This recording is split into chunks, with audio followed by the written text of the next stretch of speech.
Bom dia, meus irmãos, graça e paz. Opa, já está melhor. Que bom que você veio hoje.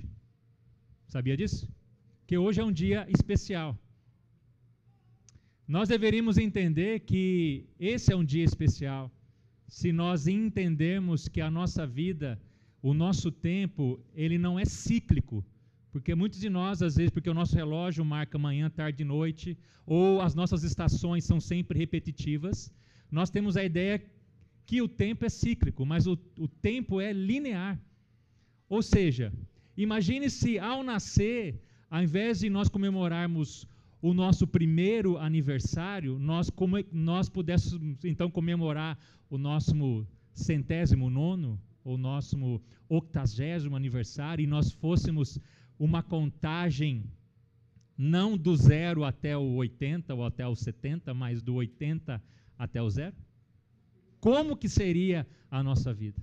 Um instrumento muito importante que hoje não se usa mais, talvez se perguntar para as crianças elas não vão saber o que é a famosa ampulheta, né? Quem lembra aí o que é uma ampulheta, né? É um instrumento onde tem um vidro ali que tem a areia e ao virar a ampulheta começa a contar o tempo. Ao nascer, eu e você, a nossa ampulheta foi virada. Quanto de areia que ainda tem na parte de cima da nossa ampulheta? Não sabemos. Se nós soubéssemos, será que a nossa vida seria diferente? Será que nós iríamos tratar o dia de hoje como um dia especial? Por quê? Porque o que não se repete deveria ser especial. Esse dia nunca mais vai se repetir. Essas mesmas pessoas, esse mesmo local, essas mesmas pessoas sentadas nos mesmos locais, as mesmas músicas, ainda que a gente queira, isso não vai se repetir. Então, meus irmãos, nós deveríamos tratar esse dia como um dia especial. E por ser um dia especial, nós temos que entender que o motivo pelo qual nós estamos aqui, ou o motivo pelo qual nós estamos nessa terra, nesse local, nessa cidade, né? Isso se chama missão. Isso deveria guiar toda a nossa vida, porque a missão define a nossa existência. Ou seja, nós temos na nossa casa um instrumento chamado geladeira, né? A geladeira tem uma missão de gelar. Logo, se a minha geladeira ou a sua geladeira não funcionar mais, e eu pegar e falar, ela estragou, mas eu gosto tanto dela, vou transformar ela em um armário. Ela deixou de ser uma geladeira, por mais bonita que seja. Ela deixou de cumprir a sua missão. A missão define a nossa existência. Muitas pessoas compram uma bicicleta ergométrica para ficar em casa. Falam, esse ano vai. Né? Compra aquela bicicleta lá e vê os vídeos na internet, a pessoa emagreceu 30 quilos na bicicleta só em casa. Não, eu vou comprar esse negócio. E passar dos tempos, a bicicleta começa a ser um cabideiro de roupa.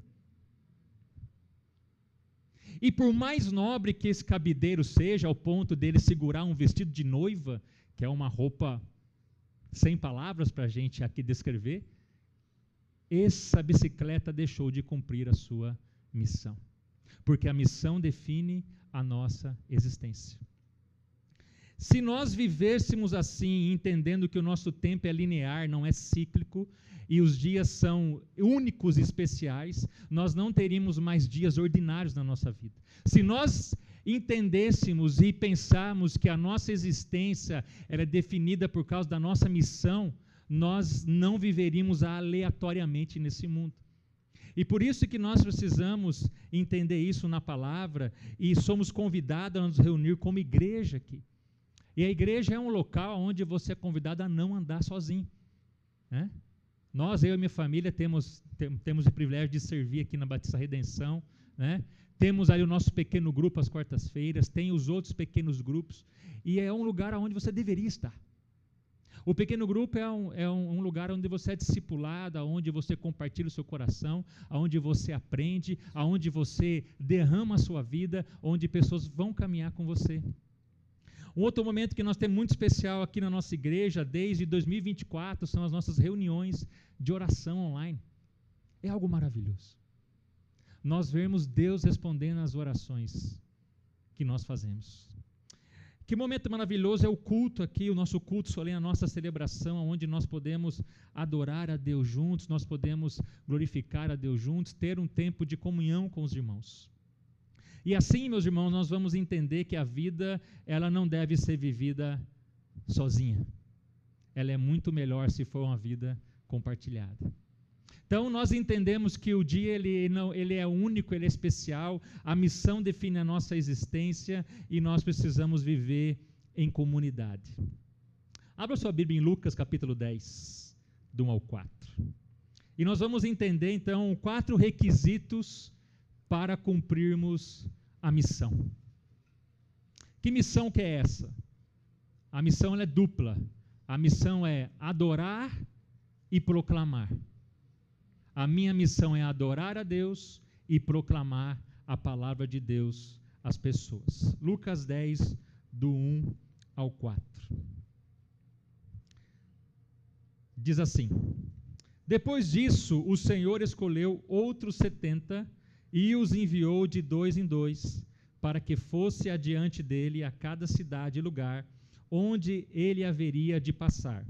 Eles disse: a seara é grande, mas os trabalhadores são poucos.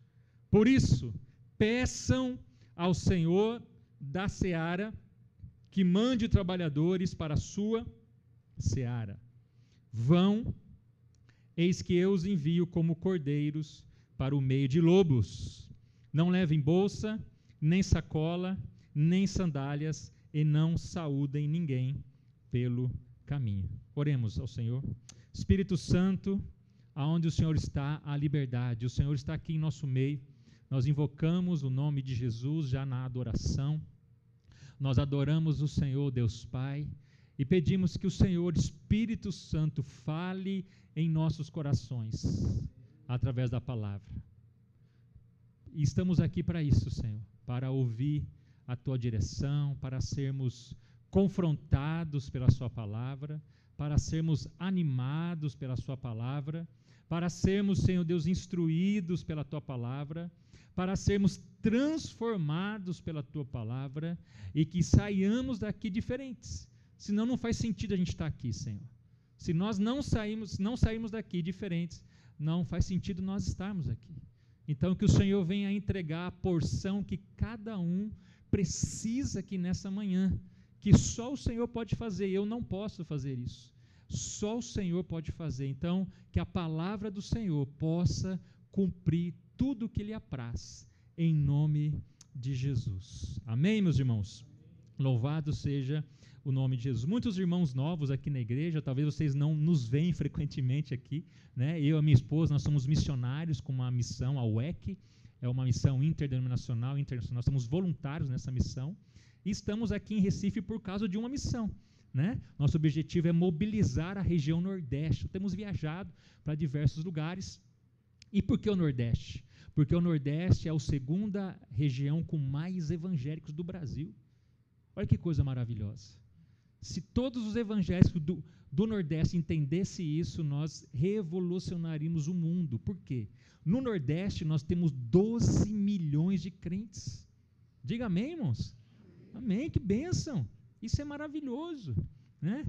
12 milhões de crentes. Há 170 anos atrás, quando os nossos irmãos congregacionais, os primeiros, né, ao chegarem aqui, a fundarem aqui a Igreja Congregacional Pernambucana, tem todo um histórico lá, eles lutaram para que pudessem registrar os filhos, porque os filhos eram registrados na Igreja Católica. Depois eles lutaram para enterrar os seus mortos, porque os cemitérios também eram geridos pela Igreja Católica. E agora, 170 anos depois, nós já somos 12 milhões de crentes no Nordeste. Que coisa maravilhosa. E o nosso sonho, a nossa oração, que nós temos orado e orado todo dia, é para que 1% do Nordeste evangélico se torne missionários. Se isso acontecer, nós teremos 122 mil missionários do Nordeste para as nações, do Nordeste para o Brasil. Que sonho seria se uma igreja com 100 membros enviasse um missionário? Não me parece utópico, né? Mas parece muito realista. Se isso acontecer, seremos 122 mil missionários. Voltando ao texto de Lucas 10, Lucas, eu gosto demais. Lucas, ele escreveu 2 livros, né? O Evangelho segundo Lucas e Atos dos Apóstolos. Lucas foi o autor que mais escreveu no Novo Testamento. Mas não foi Paulo? Não.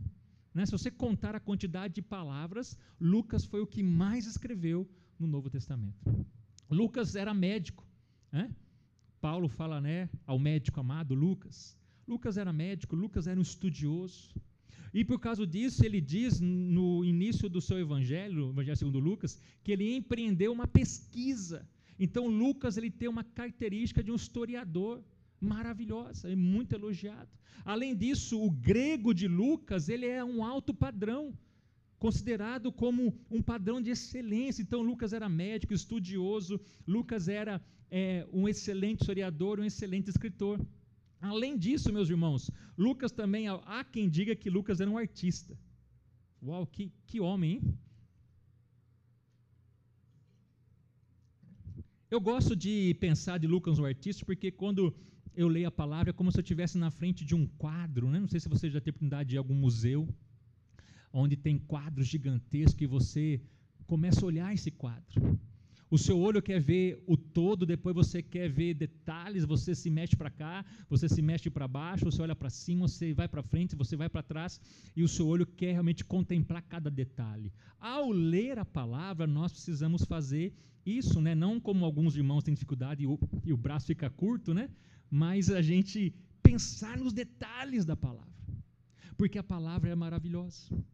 Então, Lucas começa o capítulo 10 aí com uma conjunção depois disso. Essa conjunção nos faz pensar o que vem antes disso. Então, ao folhear a sua Bíblia em Lucas 9, olha quantas coisas acontecem, né, no capítulo 9. Instrução para os 12, dúvida de Herodes, a confissão de Pedro, a primeira multiplicação, a transfiguração de Jesus, né? Tantas coisas acontecem até chegar no final do capítulo 9. Será que isso é o antes disso? Diz assim, Lucas 9:57. Então seguiam pelo caminho, alguém disse a Jesus: vou segui-lo para onde quer que o Senhor for. Mas Jesus respondeu: as raposas têm suas tocas, as aves do céu têm os seus ninhos, mas o Filho do Homem não tem aonde reclinar a cabeça. Uau! Mas que ânimo que Jesus passou para o seu discípulo que queria segui-lo. Mas diz aqui que ele estava pondo a prova. E olha o que aconteceu no verso 59. A outro Jesus disse: siga-me. Que engraçado, né? Acabou de dar uma gelada num, agora chama outro para segui-lo. E qual que é a resposta desse? Mas ele respondeu: Senhor, deixe-me primeiro sepultar o meu papai. Mas Jesus insistiu: deixe que os mortos sepultem os mortos. Você, porém, vá e anuncie o reino de Deus. Outro lhe disse: Senhor, eu quero segui-lo, mas permita que antes eu me despeça das pessoas da minha casa. Aí Lucas emplaca um versículo, talvez um dos mais falados na igreja. Verso 62. Mas Jesus lhes respondeu: ninguém que põe a mão no arado e olha para trás é apto para o reino de Deus. Depois disso,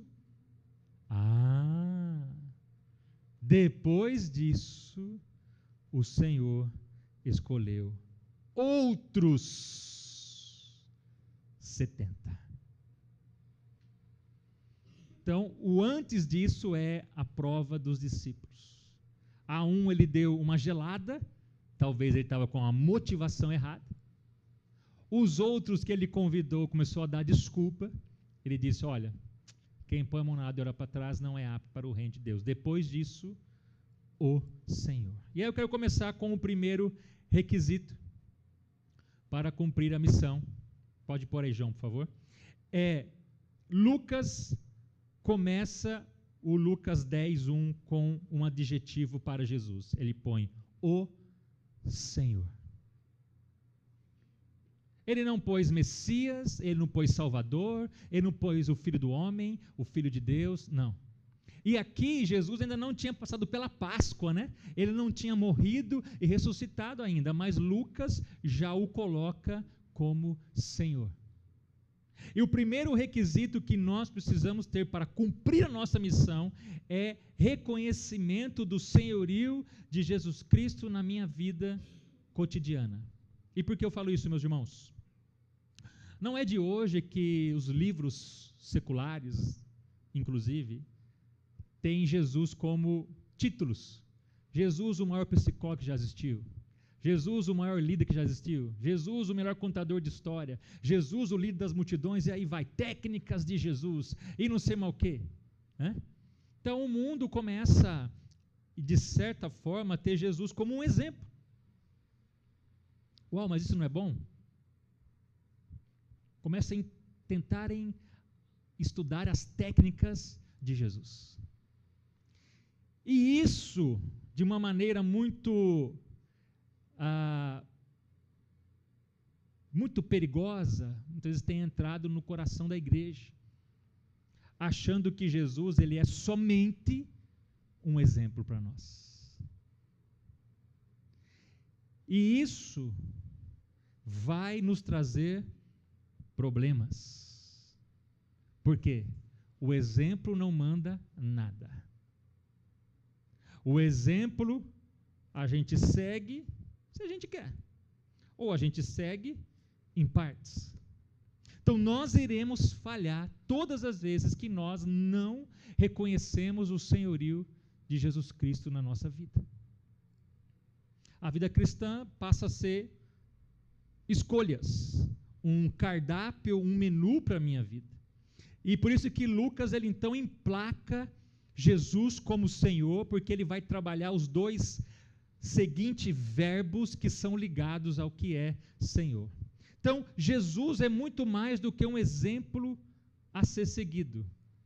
Ele é o Senhor e deve ser obedecido.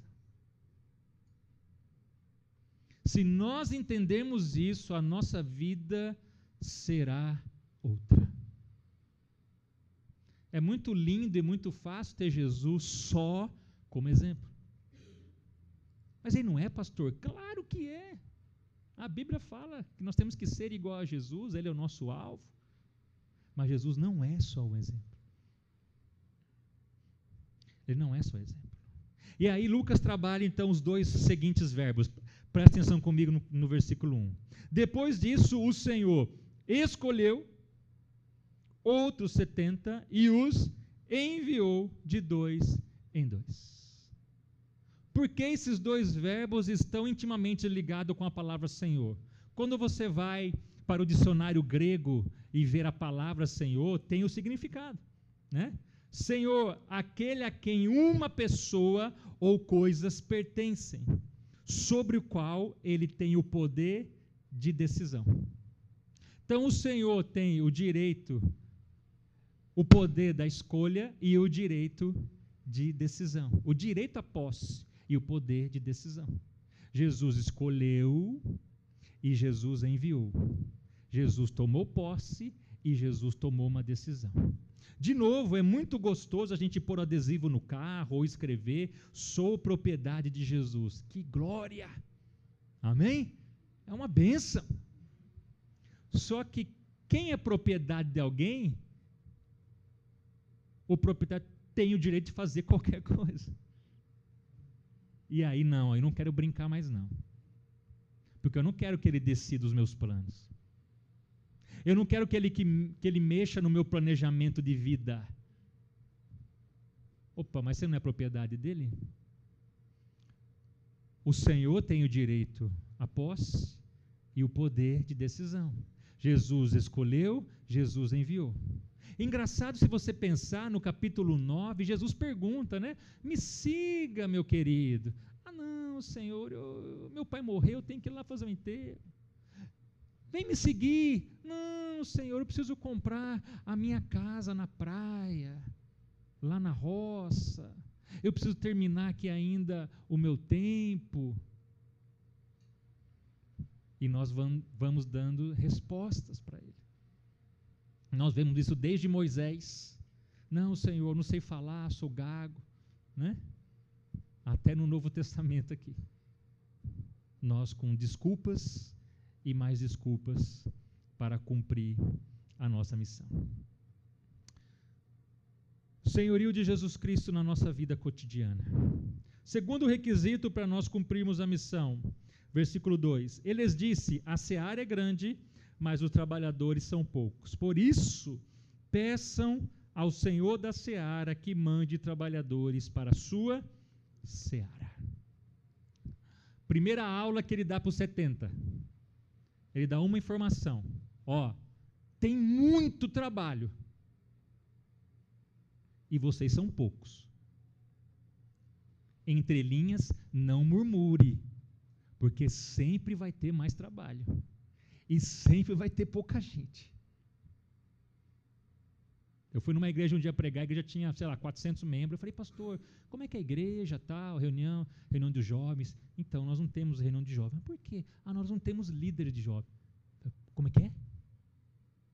400 membros, não tem um abençoado para liderar os jovens? Isso acontece aqui no Brasil. Imagine Ásia, África, Oriente Médio, que os crentes são pouquíssimos, que ainda não se tem missionários. A escassez que há de obreiro. Então, roguem ao Senhor da seara que mande trabalhadores. Primeiro ponto foi uma informação. Muito trabalho e pouca gente. Segundo foi uma ordem. Orem ao Senhor da seara para que mande trabalhadores para a sua seara. Então, o segundo requisito para cumprir a missão, o primeiro é reconhecimento do Senhor Jesus Cristo, o segundo é encarar a oração como prioridade, irmãos. A única coisa que Jesus ensinou e ordenou eles fazer é, olha, ore. Ore, porque tem muito trabalho e tem pouquíssimas pessoas. Por que orar? Porque Deus ordenou, isso já bastava. Ore, porque Deus ordenou, Ele mandou, roguem. Peçam. Segundo, por que orar? Porque a demanda ela vai ser sempre maior do que a quantidade de pessoas disponíveis. Por que eu falo disponíveis, meus irmãos?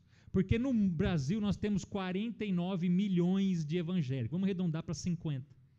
50 milhões. Sabe quantos missionários que o Brasil envia? Segundo a AMTB, que é a Associação de Missões Transculturais Brasileira, ela pesquisa sobre todas as agências aqui do Brasil, chegou-se ao número de 21 mil missionários apenas.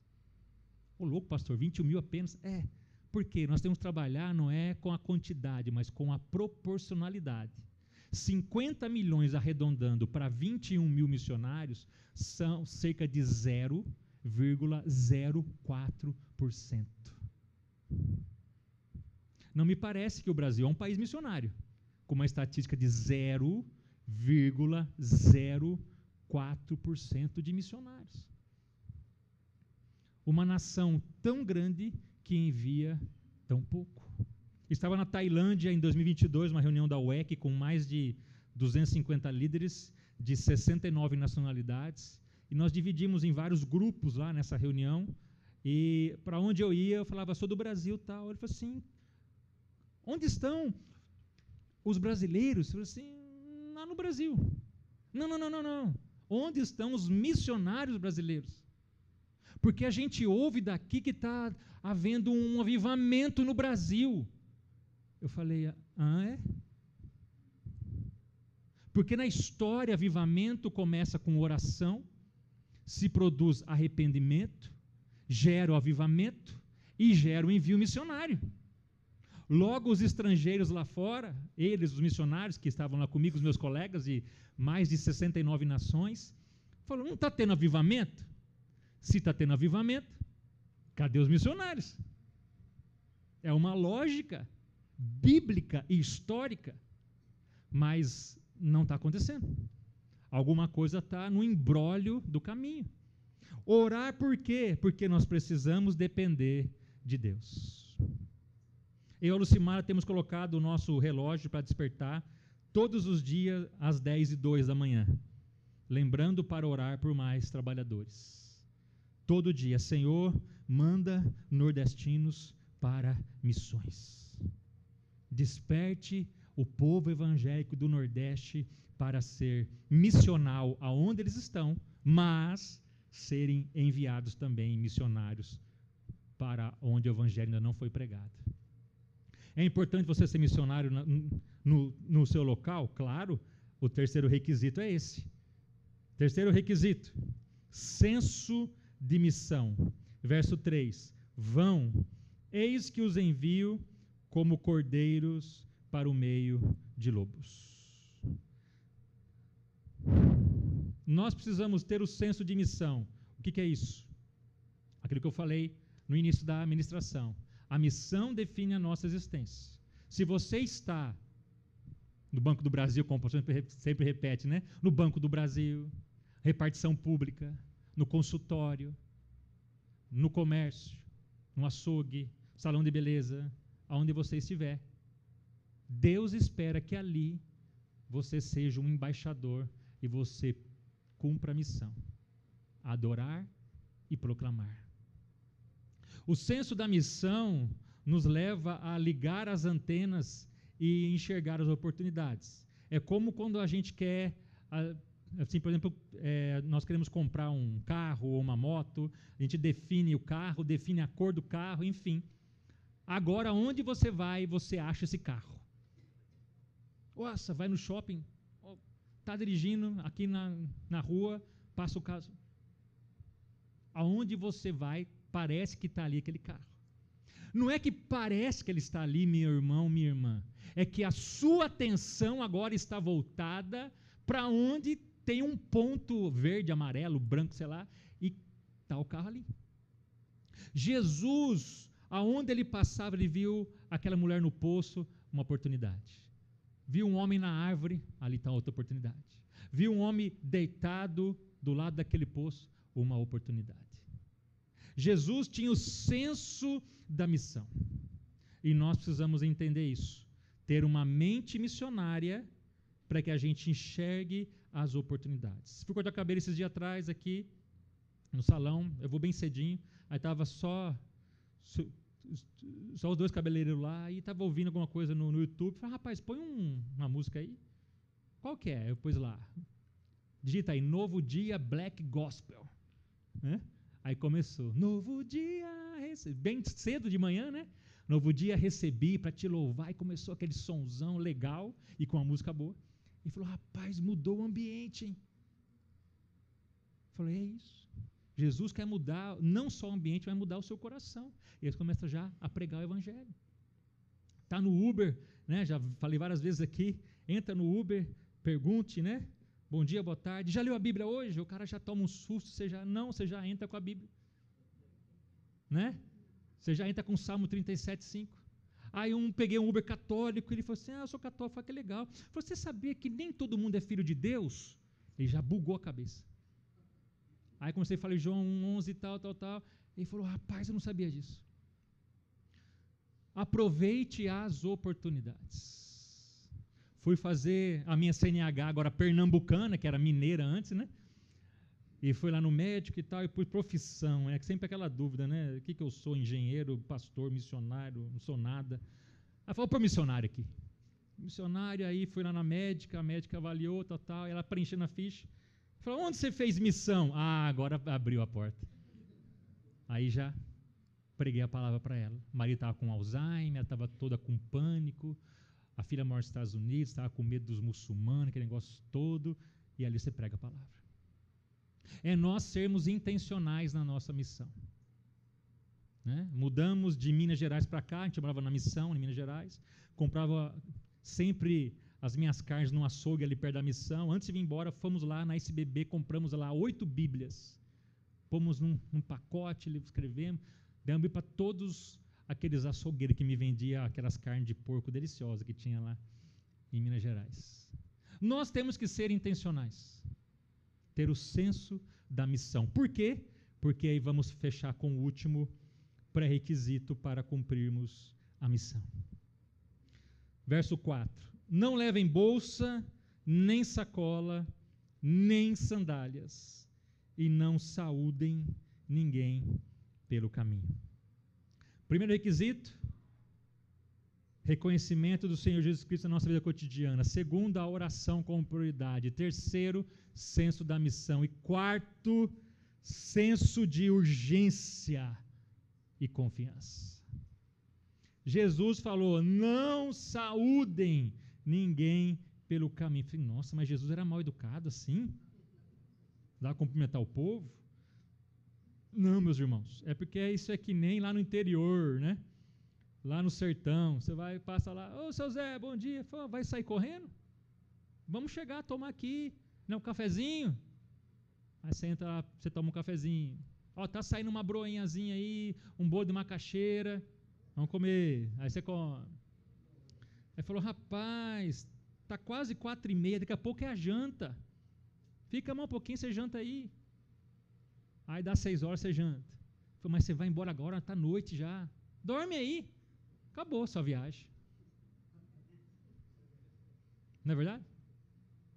Aí você lembra que Jesus entendia que a ampulheta dele já estava terminando. Irmão, vai completar agora, né? 3 anos e meio que nós estamos em Recife, em junho. Jesus só teve 3 anos e meio de ministério. Já parou para pensar nisso? Não? Jesus só teve 3 anos e meio de ministério. 3 anos passa assim, ó. Jesus tinha uma urgência, a areia dele estava acabando. E por isso que ele disse, não parem no caminho, eu preciso cumprir uma missão. Não saúdem ninguém pelo caminho. Cheguem aonde você tem que chegar. Talvez ao chegar no seu trabalho amanhã, o seu colega que você amava tanto, talvez ele não esteja mais lá. Foi mandado embora, sumiu de casa, morreu, foi morto, um acidente, ninguém sabe. E talvez você passou 5, 10, 15 anos e você nunca falou de Jesus. Nós temos que ter um senso de urgência. Talvez aquele Uber que eu peguei e você pegou, ao virar, nos deixar e virar, um caminhão atropela e ele morre. Um acidente. Nós não sabemos. Mas como a nossa mente ela é muitas vezes formatada porque a gente pensa num tempo cíclico, amanhã vai ser de novo a mesma coisa. Não, irmão. O nosso tempo é linear. A ampulheta está caindo. Por ser missionário, a gente já morou já em diversos lugares, né? E a gente veio para o Nordeste com um tempo mais ou menos pensado, né? E quando as pessoas perguntam para nós, mas quando vocês vão embora? Quando eles vão ficar aqui? Eu não sei. Mas isso mexe com a gente. Porque você vê e fala assim, estou aqui por um propósito. Estávamos lá na Nova Zelândia, ficamos 2 anos na Nova Zelândia. Mas vocês vão embora? Vocês vão voltar? Eu não sei. Isso mexe com a nossa vida. Porque a gente entende que a ampulheta está caindo. E Jesus quis passar isso para eles. Olha, não parem no caminho. Não saúdem ninguém pelo caminho. Urgência. A minha mãe faleceu há 1 ano e meio atrás. Vai fazer agora 2 anos.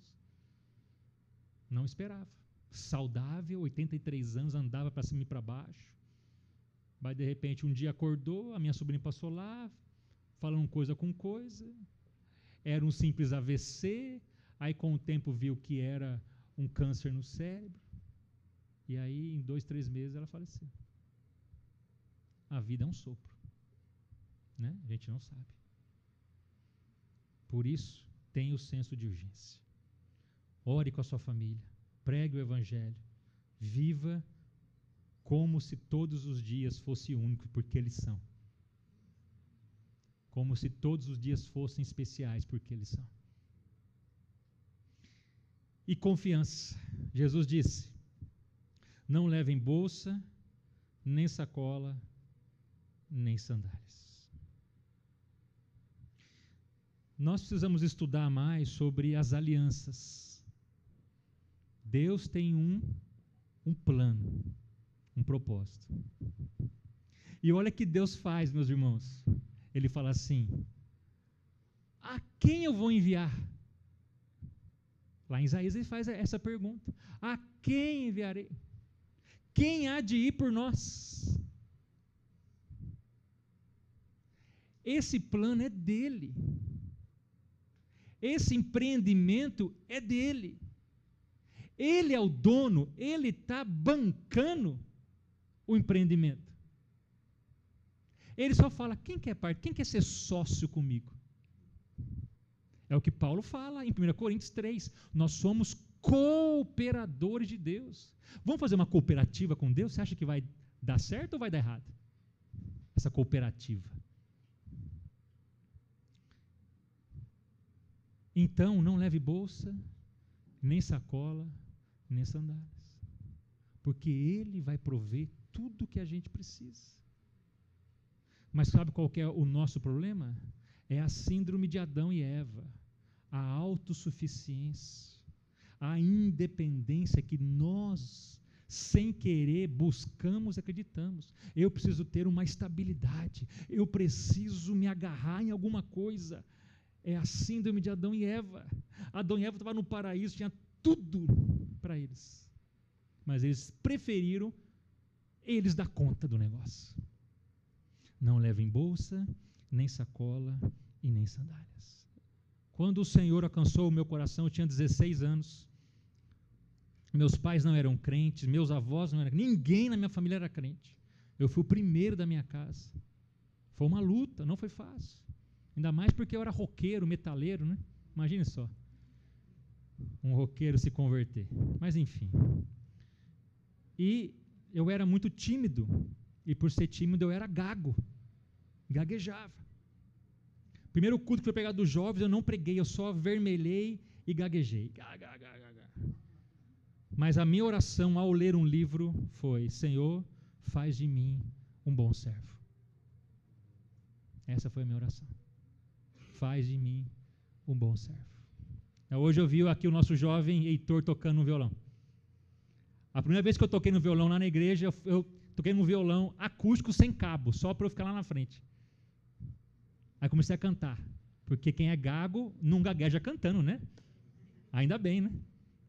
E Deus foi realmente trabalhando na minha vida. Sabe por quê?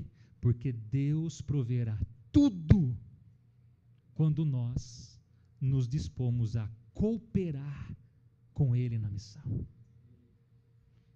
Lucas não é um escritor, Lucas não é um artista, então um artista nunca deixa um quadro incompleto.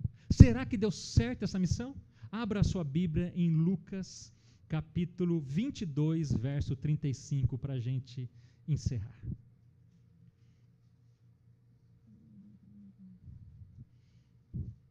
Lucas 22, verso 35.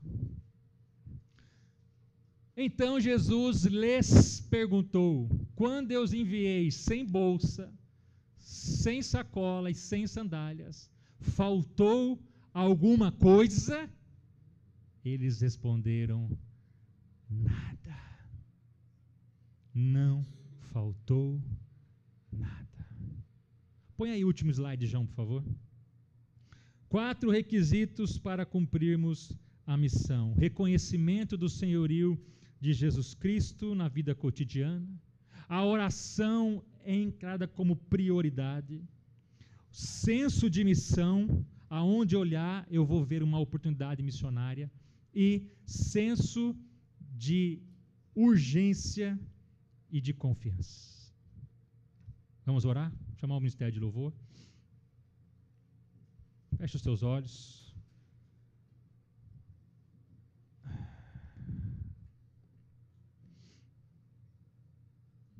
Faça uma oração ao Senhor, depois de tudo que você ouviu.